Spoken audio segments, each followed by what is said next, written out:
Captain Day One Kim stared at the message on his screen for the third time. The words had not changed. The Galactic Council wanted Earth's delegation at Nexus Prime in 48 hours. Not requested, wanted. The difference in that single word made his stomach tight. He sat in his office on the human embassy station orbiting Earth outside his window. The planet turned slowly, blue and white and beautiful. 1 year ago, humanity had joined the Galactic Council. 1 year of careful diplomacy, of watching every word, of trying to prove that humans belonged among the stars. Now this Dr. Hannah Park entered without knocking. She was young for a chief scenelinguist, only 32, but her mind was sharp as broken glass. She held her tablet like a shield. "You saw it?" "I saw it." Day One turned from the window. "Emergency session." "That is never good." "The file they sent has complaints. Formal complaints from 7 species." Hannah's voice shook slightly. She brought up the list on the large screen. "They are calling us aggressive, warlike, dangerous?" Yuan Li came through the door next. "The military attached moved like a cat, always ready, always watching." "I have been monitoring Council communications." "This is bad, Captain. Really bad. They are talking about expulsion." The word hung in the air like smoke. Expulsion, kicked out of the Galactic Council after only 1 year. Earth would be alone again, cut off from trade routes, from technology, from the thousands of worlds that made up galactic civilization. Day One sat down heavily. "What exactly are they accusing us of?" Hannah pulled up the documents. "Too many weapons. Too many soldiers. We have colonized 12 systems in 1 year, and they say we are moving too fast. They say we are militarizing space." She scrolled through pages of data. "They compared our military spending to other species. We spend more on defense than any new member in Council history." "Because we need to," Juwan said sharply. "We learned that lesson the hard way. Every nation on Earth learned it. Peace without strength is just waiting to be conquered. They do not see it that way." Hannah looked tired. "They see a violent species that cannot let go of war. They see our history. All the wars, all the killing. They think we will bring that violence to the galaxy." Day One stood and began to pace. His mind worked through the problem like he was planning a military campaign. "Who filed the complaints?" "The Krelith Empire, the Tovan Collective, the Axion Republic. 4 others." Hannah read the names. "The Krelith ambassador is the loudest?" "Thomara. She has been pushing for this hearing for months." "Thomara hates us," Jawan said. "Her species are warriors too. I think she sees us as competition. Maybe." Day One stopped pacing. "How long do we have to prepare?" "We depart in 6 hours." "The hearing is in 2 days." Hannah looked at her captain. "What are we going to tell them?" That was the question. What could humanity say? That they were sorry for being human? That they would disarm and hope for the best? Day One had been a soldier before he became a diplomat. He had seen what happened when good people had no way to defend themselves. "We tell them the truth," he said finally. "We prepare our case. Every accusation we have an answer. Hannah, I need you to go through our entire history. Find examples of humanity at its best. Not just the wars, the rescues, the times we helped others, the times we chose peace." "That will be difficult," Hannah said quietly. "Our history has much violence." "Every species has violence in their past," Day One countered. "The difference is that we remember ours. We teach it. We learn from it. Finally, proof that we have learned." Guan nodded. "I will pull military records. Show them that our weapons are defensive, that we have never fired first on any galactic species." "Good, we have 48 hours to build a defense for our entire species." Day One felt the weight of it. Let us not waste time. The next 6 hours were chaos. The delegation gathered their materials, their evidence, their arguments. A ship was prepared for the journey to Nexus Prime. Day One sent messages to Earth, to the government, to the military. Everyone needed to know what was happening, The journey through faster-than-light space took 30 hours. Day 1 barely slept. He reviewed files, practiced speeches, thought through every angle. Hannah worked beside him, her fingers flying across her tablet as she built their defense. Ji-won spent hours in the communication room, coordinating with Earth's fleet commanders. When they finally arrived at Nexus Prime, Day 1 felt his breath catch. The station was enormous, a city in space, home to millions of beings from hundreds of worlds. Ships of every design surrounded it like metal fish in an ocean. Some were beautiful, smooth, and elegant. Others were strange, built for senses and purposes humans could not understand. Their shuttle docked at the diplomatic port. Guards waited, not human guards. These were Vreln, tall and silver, with too many joints in their arms. They escorted the human delegation through corridors that seemed to go on forever. Beings of all kinds filled the station. Some walked, some floated, some moved in ways that hurt to watch. Most ignored the humans. A few stared. One being, something like a pile of rocks with eyes, made a gesture that the translation device said was an insult. "Friendly place?" Ji-won muttered. They were given quarters near the council chamber. The rooms were nice but felt like a cage. Day 1 stood at the window, looking out at the vast galaxy beyond the station. Somewhere out there, Earth was just a tiny blue dot. So small, so fragile, Captain. Hannah stood in the doorway. I have been reading council history. Every species that joined went through challenges, tests, but this is different. They have never called an emergency session to discuss expulsion before. We are making them nervous, Day 1 said. Yes, but why? We have followed every rule. We have not started any conflicts. We have been model members. Maybe that is the problem. Day 1 turned from the window. Maybe they expected us to be different, weaker, more grateful. Instead, we have been strong, independent. We have not asked permission for everything. You think this is about control? I think this is about fear. Day 1 looked at his xenolinguist. They are afraid of what humanity might become. So they want to stop us now, while we are still weak. A chime sounded. A message appeared on the wall screen. The council session would begin in 12 hours. All delegations were to be in the chamber 1 hour before start. Day 1 read the message twice. Then he turned to his team. Get some rest. Tomorrow we fight for our species. Not with weapons, with words. But it is still a fight, and we cannot afford to lose. That night, Day 1 did not sleep.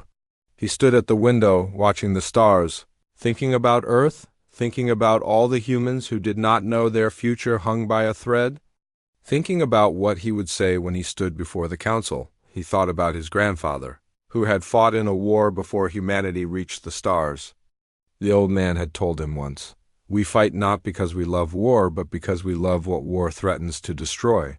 Tomorrow, Day 1 would have to make the galaxy understand that. The Grand Council chamber was larger than any building Day 1 had ever seen. It floated in space, a massive sphere of crystal and metal, held in place by technology humans were still trying to understand.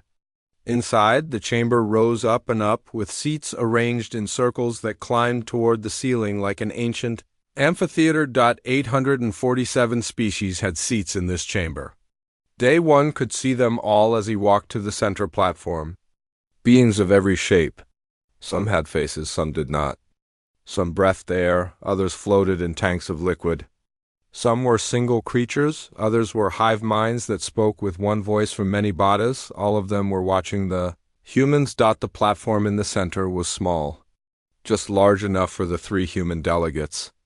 Day 1 stood in the middle, with Hannah on his left and Ji-won on his right.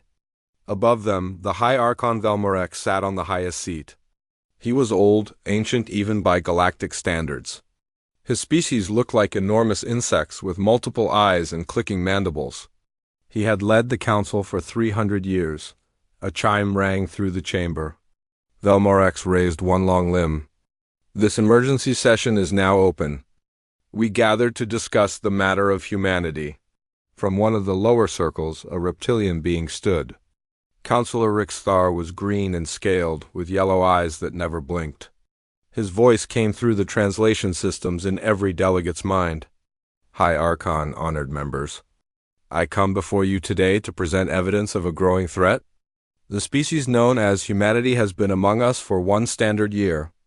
In that time, they have shown behaviors that concern many of us. Holograms appeared in the air above the center platform. Images of human warships, human soldiers, human weapons factories on a dozen worlds. Numbers and charts showing military spending, troop numbers, weapons production. Observe, Rixthar continued. In 1 year, humanity has built a military force larger than species who have been in the Council for centuries. They have colonized 12 systems with military escorts.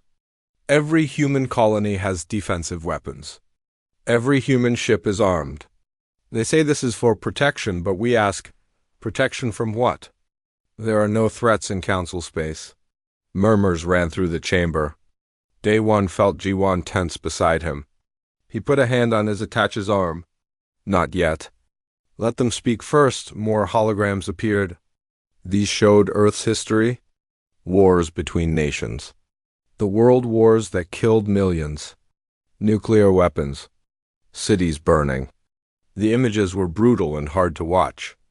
Day One had seen them all before in history lessons, but seeing them displayed here, before the entire galaxy, made them feel worse. This is the species asking to join our peaceful civilization, Rixthar said. A species that has known war for its entire existence. A species that has nearly destroyed itself multiple times. A species that even now, after reaching the stars, cannot put down its weapons. An ambassador from the Axion Republic stood next. She was tall and thin, with skin like blue glass. We have records of every species that joined the Council while still maintaining large military forces. Of 23 such species in galactic history, 18 eventually used those forces against other Council members. 3 caused wars that killed billions. Only 2 ever learned to truly embrace peace. The numbers appeared in the air, cold, mathematical, damning. The pattern is clear, the Axion ambassador continued. Species that reach the stars while clinging to violence remain violent. They may hide it for years, even decades, but eventually the nature reveals itself. Humanity shows every warning sign. High military spending. Rapid expansion. Strong nationalist tendencies. Resistance to Council oversight. Ambassador Thelmara of the Krelith Empire stood. She was massive, easily 3 meters tall, with 4 arms and armor that looked grown rather than made. Her species were warriors respected and feared throughout the galaxy. When she spoke, her voice was like grinding stones. I have studied humanity closely, Thelmara said. I have read their literature, watched their entertainment, reviewed their military doctrine. They glorify war. Their heroes are soldiers. Their greatest stories are about conflicts. They have a word, warrior, that they speak with honor. They teach their children that violence can be noble. She gestured and new images appeared. Movies about war. Statues of soldiers. Monuments to battles. Museums filled with weapons. All things that humans thought were normal, but displayed here, they looked barbaric. This is not a species that has evolved past violence, Thelmara declared. This is a species that worships it. They do not keep weapons as tools.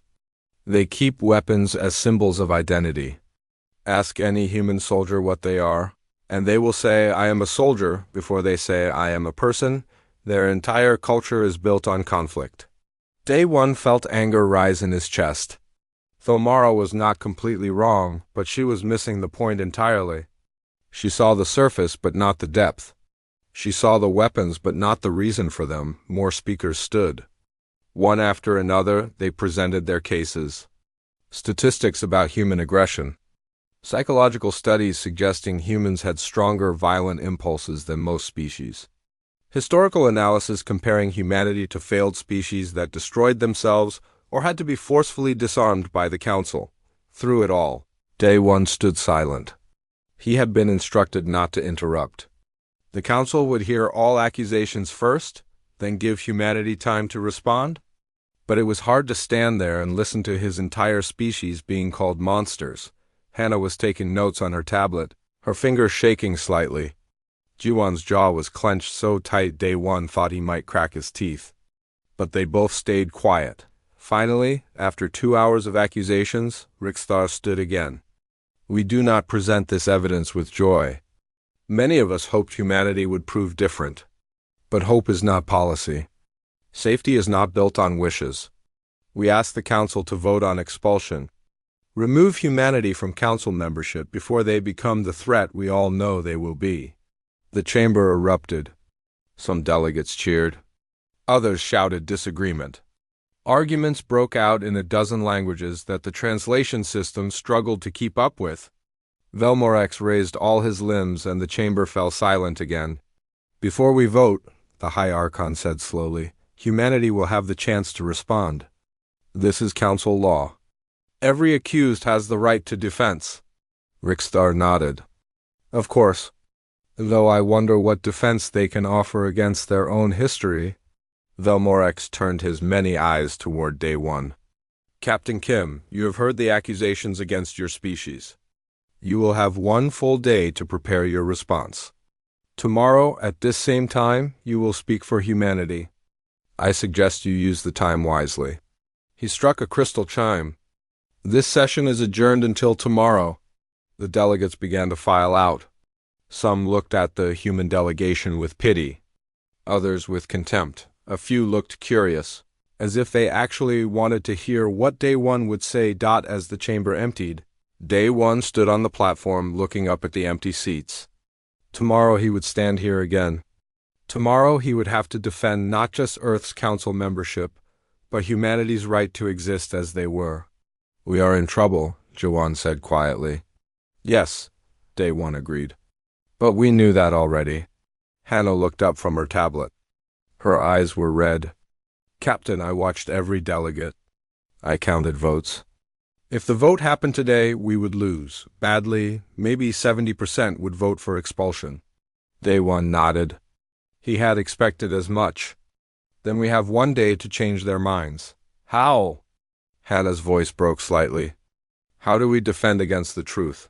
We are violent. Our history is full of war. We do keep weapons. We do honor soldiers. They are not lying about us. No, Day One said. They are not lying. But they are not telling the whole truth either. They see what we are, but they do not understand why. Tomorrow we make them understand. He turned and walked toward the exit.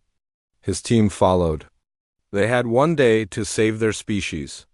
1 day to find words powerful enough to overcome fear. 1 day to teach the galaxy what it really meant to be human. Day One did not sleep that night either.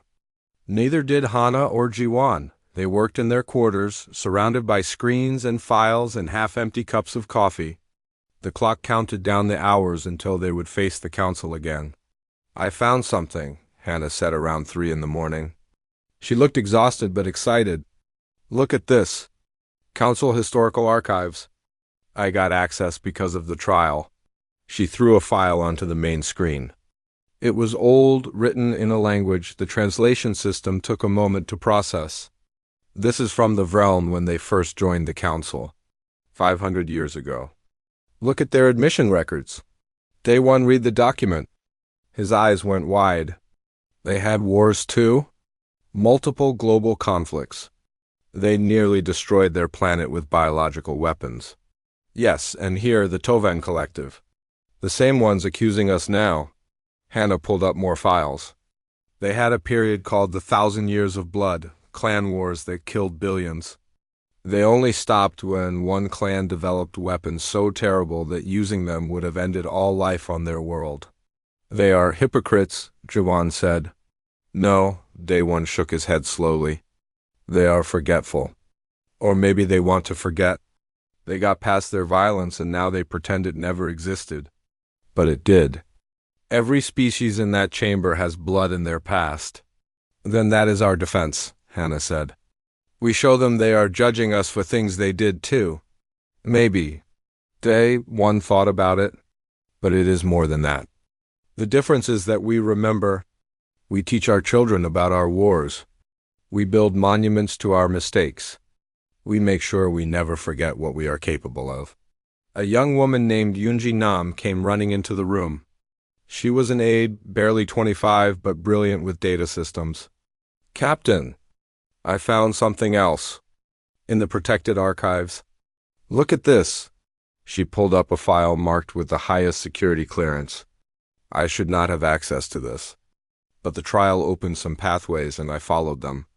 This is from 200 years ago. A council emergency, even bigger than ours. The file described an invasion. A species from outside the galaxy had attacked council space. They called themselves the Devourers. They did not want to trade or talk. They only wanted to consume and destroy. The council species tried to negotiate, Yoonji read. When that failed, they tried to defend themselves. But most council species had not fought a real war in centuries. They had ceremonial militaries, parade soldiers. Their weapons were old, their tactics forgotten. What happened? Jiwan leaned forward.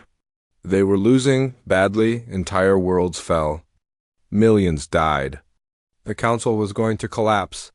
Yoonji scrolled down. Then they found a species they had expelled 300 years earlier. A warrior race called the Korathi. The council had kicked them out for being too violent, too militaristic. But now the council begged them to come back and fight. And did they? Daewon asked. Yes, the Korathi returned. They fought the Devourers for 20 years. Thousands of Korathi died. But they stopped the invasion, saved the council. After the war, the council thanked them and asked them to stay. The Korathi agreed, but only if they could return to their homeworld when they chose. Daewon read the file again. This was it. This was the key. The council knew they needed warriors. They had learned that lesson in blood. But they wanted to forget. They wanted to believe they had evolved past the need for violence. This is perfect, Hannah said. We can show them they are making the same mistake, pushing away the very thing they might need. The rest of the night was spent building their defense.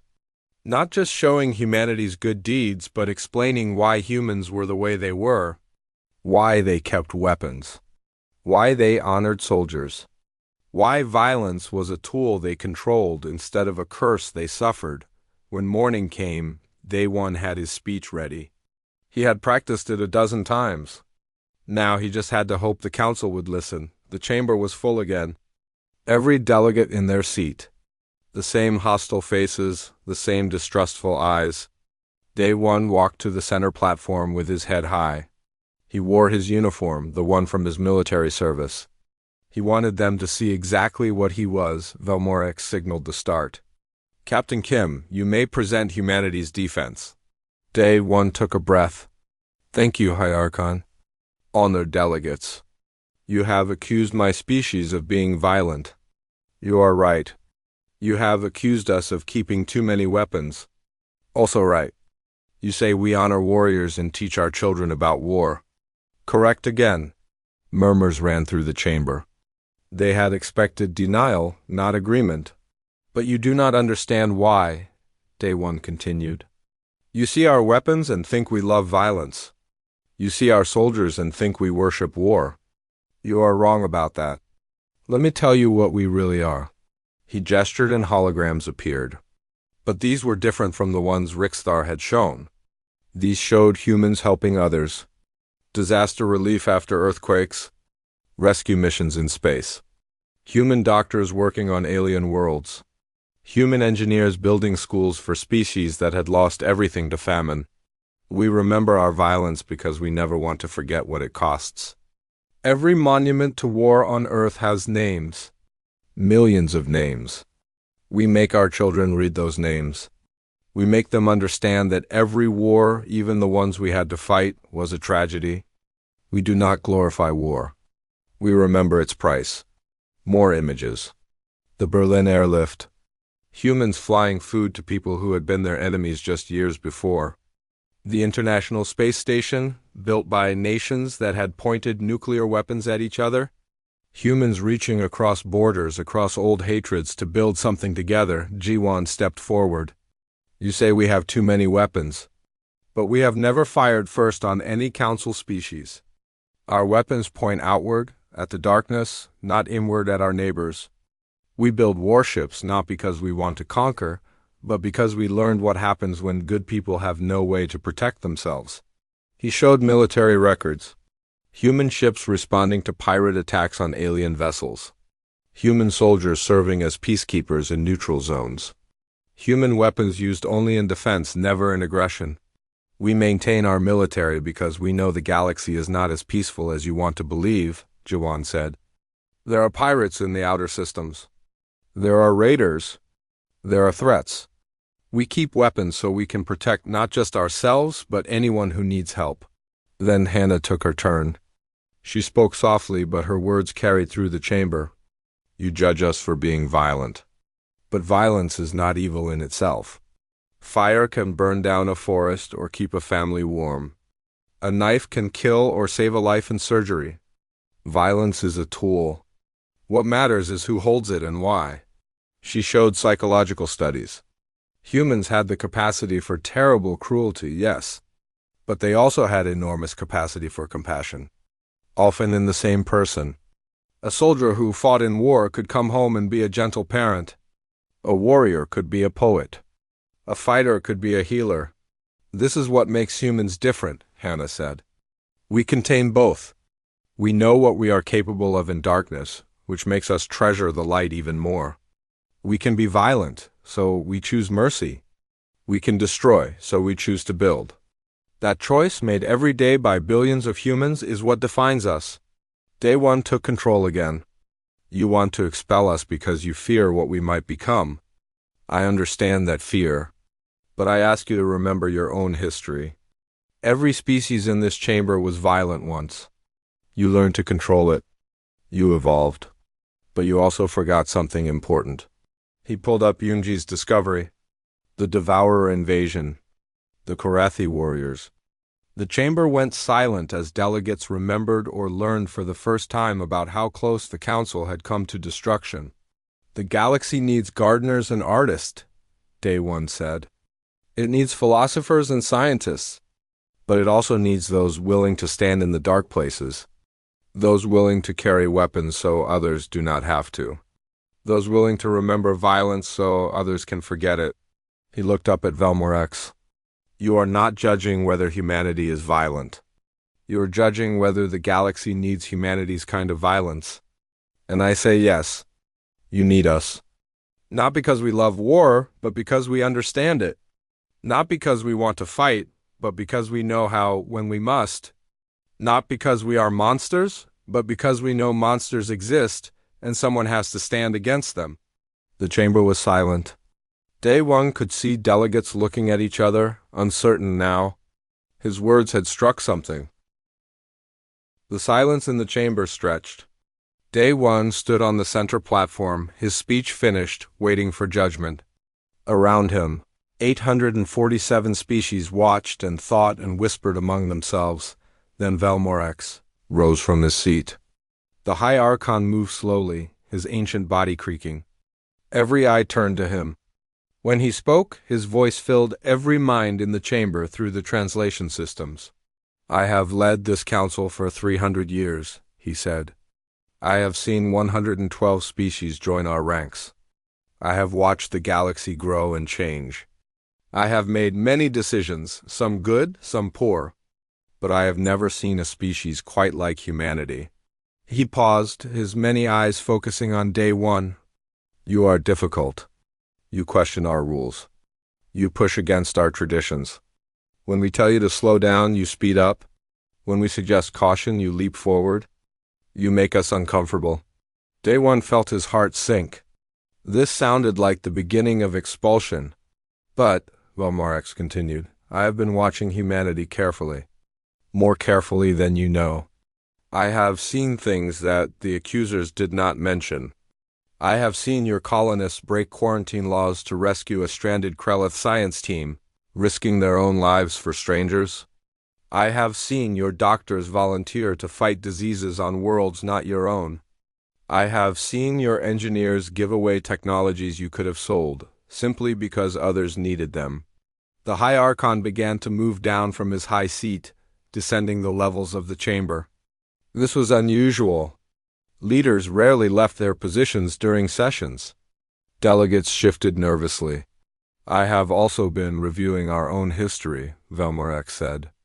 Reading files I had not opened in many years. Learning again lessons I thought I had learned long ago. 200 years ago, this council faced extinction. We were attacked by a force we could not understand and could not fight. We had evolved past violence, you see. We were proud of that evolution. We thought it made us superior. He reached the center level, close to the human delegation now. Day one could see the scars on the old insectoid's carapace. Battle scars, he realized. This ancient being had fought in the war he was describing. We were wrong, Velmorek said simply. Our pride nearly destroyed us. We had to beg warriors we had expelled to return and save us. The Korathi fought for us, died for us, protected us while we hid behind them. When the war ended, we thanked them and asked them to stay. They agreed to serve as our guardians, our protectors. For 200 years they have done this duty without complaint. Thilmara stood suddenly. High Archon, what does this have to do with humanity? Velmorex turned to face her. Everything, Ambassador. Because 3 months ago the Korathi came to me with a request. They are tired. 2 centuries of standing watch has exhausted them. They wish to return to their homeworld, to rest, to rebuild their culture beyond war. They have earned that right. The chamber erupted in shocked whispers. Day one felt confusion wash over him. Where was this going? So I asked the council, Velmorek said, his voice rising above the noise, if the Korathi leave, who will stand guard? Who will protect the outer systems from pirates? Who will respond when the Devourers or something like them return? Because they will return. Evil does not end.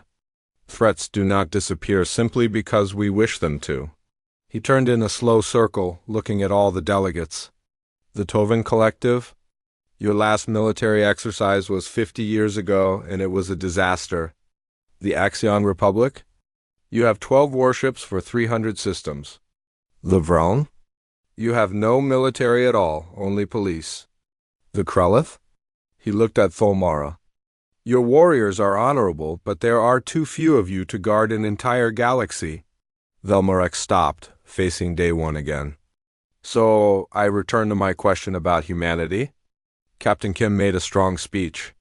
But words are just air. I need to know something real. Something true. The High Archon leaned forward. What is the human word for one who stands between the innocent and harm? One who faces danger so others need not? One who carries the burden of violence so others may live in peace? Day One blinked, surprised by the question. Hannah answered first, uncertain. A guardian? A protector? She paused. A soldier? Yes, Velmorek said. A soldier. I have studied this human word. It means more than just warrior. A warrior fights for glory, for honor, for themselves. A soldier fights for others. For duty, for protection. This is what humanity has, is it not? Soldiers, Jiwan spoke up. That is our tradition, yes. Every human soldier swears an oath. To protect and defend. Not to conquer. To protect. And would humanity extend that oath to the galaxy? Velmorex asked. If the Korathi leave, would humans take their place? Would you stand guard on the borders? Would you protect species not your own? Would you carry weapons not for power, but for service? The question hung in the air. Day One understood now. This entire trial, all the accusations, had been leading to this moment. The Council did not want to expel humanity. They wanted to recruit them, but it was not his decision to make. High Archon, I cannot speak for all humanity. I would need to contact Earth to discuss with our leaders. No, Velmorex interrupted. I ask you, Captain Day One Kim, former soldier. Current diplomat? You know your people. You know their nature. I do not ask what your government will decide. I ask what humanity is. In your heart, knowing your species as you do, will humans serve as guardians for others? Will they stand watch in the darkness? Day one thought about his grandfather, about every soldier he had ever served with, about the oath he had taken so many years ago, about the human instinct to protect, to help, to stand up for those who could not stand up for themselves. Yes, he said quietly. Yes, we will. You are certain? I am certain. It is who we are. When we see someone in danger, we help. When we see someone suffering, we protect. We cannot do otherwise. It is built into us. Sometimes it is a curse, but yes, humanity will serve. Velmorax straightened. He raised his voice so the entire chamber could hear. Then I have made my decision. The Council has debated whether humanity is too violent to remain among us, whether we should expel them for being what they are. But I ask a different question. He turned to face all the delegates. I ask, does the galaxy need humanity's violence? Does the Council need soldiers who remember what violence costs and who carry weapons not for themselves but for others? Does this great civilization need guardians who choose duty over comfort? The chamber was absolutely silent. Every being waited for the answer. Day one held his breath. Velmorax spoke one word. Just one. But it changed everything. Yes, the chamber exploded. Some delegates cheered. Others shouted in protest. Arguments erupted across 100 languages. Thomara stood, demanding an explanation. Rixthar looked stunned. The Axion ambassador was speaking rapidly to her assistants. Velmorax raised his limbs and the chamber slowly quieted. Let me be clear. I do not propose expulsion. I propose the opposite. I propose that humanity take the role the Korathi have held for 2 centuries. I propose that human soldiers become the Council's guardians, that human ships patrol our borders, that human warriors protect our peace. This is madness, Thulmara said. They have been among us for only 1 year. How can we trust them with our security? How can we not? Velmorax replied. They are already building the military we need. They are already training the soldiers we need. They are already who we need them to be. We can expel them and hope another warrior species appears, or we can accept them and give them purpose. An ambassador Day One did not recognize stood. He was avian, with bright feathers and a sharp beak. Hi, Archon Velmorax. I am Quilans of the Aviara. I wish to speak. Velmorax gestured permission. One have been on the Council for 40 years, Quilan said. I have watched the debates about humanity with interest. I think the High Archon is correct. We need guardians. But I want to ask the human delegation something. If we accept this proposal, you will be the ones in danger. You will fight battles we will not fight. You will face threats we will hide from. Why would you accept this burden? Day One looked at Hannah, then at G1. They both nodded. He turned back to face Quilans. Because someone has to. Because it is the right thing to do. Because we know what it costs when no one stands guard. Even if others do not thank you? Quilans pressed. Even if they fear you for the very violence you use to protect them? Even if you must carry this burden alone? Yes, Day One said firmly. Even then, that is what it means to be a soldier. You serve not for reward, but for duty. Quilans nodded slowly. Then he did something unexpected. He bowed, a deep, formal bow of respect. Then I vote yes. Let humanity serve. Let them guard us. And let us remember to be worthy of their sacrifice. The vote took 3 hours. Every delegate had to speak to voice their concerns or support. Some argued passionately against the proposal. The Tovan representative called it dangerous to give one species so much military power. Rixthar warned that humans would eventually use those weapons against the Council itself, but slowly the tide shifted. More delegates like Quaylen stood to support the idea. They spoke about practical needs, about the empty borders, about threats growing in the dark spaces between stars. Some spoke about the Korathi and how the Council owed them rest. Others spoke about humanity's actions over the past year, the small kindnesses that had gone unnoticed during the accusations. In the end, the vote was closer than Day One expected. 512 in favor, 335 against. It was enough. Velmorek stood again. The council has spoken. Humanity will remain a member. Furthermore, humanity is formally invited to serve as the council's guardian force. The details will be negotiated over the coming months, but the principle is established. Captain Kim, do you accept on behalf of humanity? Day One felt the weight of it. This was not just about council membership anymore. This was about the future of his entire species, about the role humanity would play among the stars. He should contact Earth, get official authorization. But he knew what the answer would be. He knew his people. I accept, he said. Pending formal approval from Earth's government, but yes. I accept. Good. Velmorek struck his chime. This session is concluded. Captain Kim, please remain. There is much we need to discuss.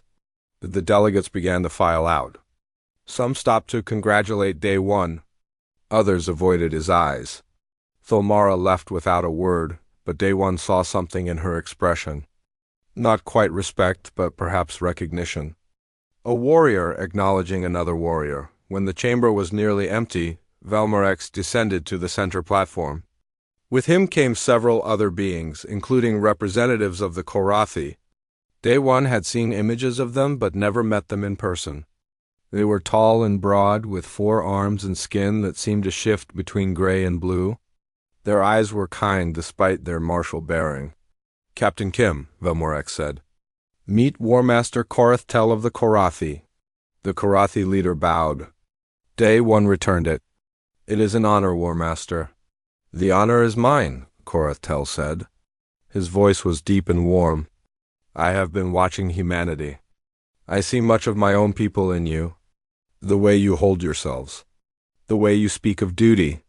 Tell me, do humans have a concept similar to what we call shellcore? It means the bond between warriors who protect the same people, even if they never meet. We call it brotherhood, Day One said. Or comradeship, the bond between soldiers. Yes, Korath Tel smiled. I thought you would understand. My people are tired, Captain. 200 years is a long time to stand watch. We are grateful the Council has found worthy successors. They talked for an hour. Korath Tel explained the Guardian system, the patrol routes, the threat assessment protocols. He spoke of the challenges, the loneliness of service, the burden of being the ones who carried weapons while others lived in peace. Some will resent you, he warned. They will enjoy the safety you provide, but fear the violence you represent. They will want you close enough to protect them, but far enough that they do not have to see what protection costs. We understand, Day One said. We have experience with that on Earth. Meanwhile, Hana was talking with Council historians. She had access to the deep archives now, files that only came available after certain events. What she found made her call for Day One urgently. Captain, you need to see this. She pulled up files on a portable screen. I found something about the Korathi, about why they were expelled originally. Day One, read the documents. His eyes widened. The Korathi had not been expelled for being too violent. They had left by choice. 300 years ago, they saw the Council becoming soft, forgetting the lessons of history. The Korathi withdrew to their homeworld in protest, warning that the Council would need them again someday. They were right, Hannah said. When the Devourers came, the Council remembered. They came begging. And the Korathi returned, Day One finished, knowing they would be used and then forgotten again.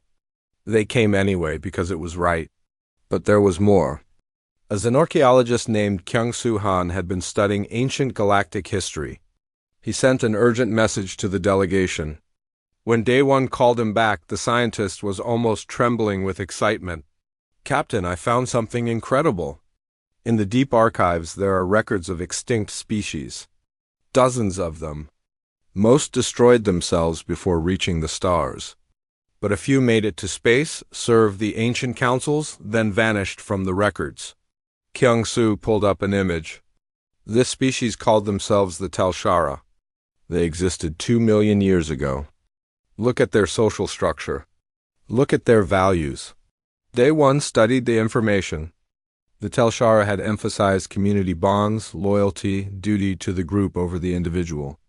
They had a concept they called talish, which translated roughly to a complex bond of affection, loyalty, and communal responsibility. That is similar to our concept of Jeng, Hana said quietly. She was Korean, like most of the delegation. The word resonated with her. That deep connection, almost untranslatable between people.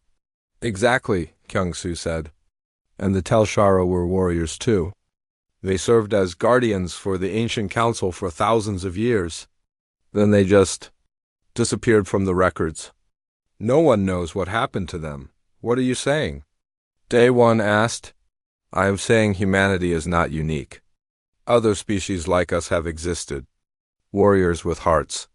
Fighters who protect rather than conquer. The galaxy needs this kind of species. It always has. When one disappears, eventually another appears to take their place. The revelation sat heavy in Day One's mind. Humanity was not a mistake or an accident. They were part of a pattern, a role that had to be filled. The galaxy was not peaceful by nature. It was peaceful because someone stood guard a week later.